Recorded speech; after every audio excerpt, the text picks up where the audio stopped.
أخيرا سيخرج أحمد من المستشفى، لكن لأيام قليلة فقط. بعدها يعود لاستكمال العلاج. سيسافر للمرة الأولى في حياته، وللمرة الأولى أيضا سيجر حمله الثقيل خارج المستشفى ليقابل العالم دون والديه وشقيقه علي. سيسافر أحمد إلى مدريد وسيلتقي بنجمه المفضل في عالم كرة القدم كريستيانو رونالدو.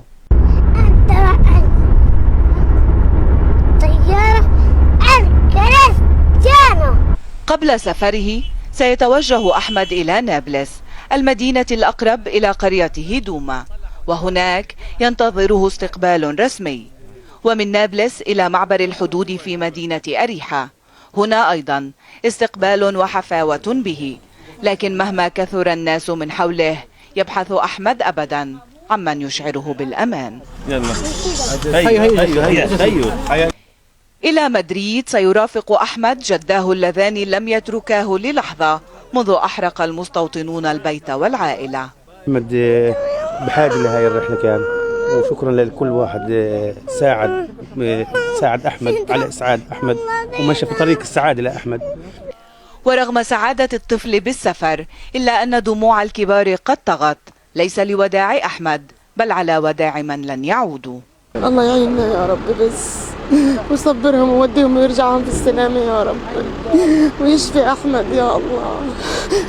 شو بدي أكون أزود من إيه؟ والله ما في حاجة اللي أقدر أقوله.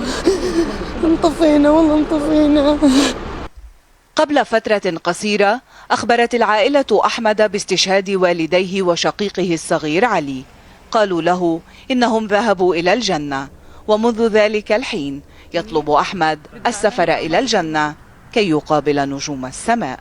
بسفره إلى مدريد ولقائه نجمه المفضل كريستيانو رونالدو سيحقق أحمد حلما جميلا، لكنه سيعود بعد ذلك إلى واقعه وإلى حلمه الأبدي، حلم لا يدرك أحمد بعد أنه لن يتحقق.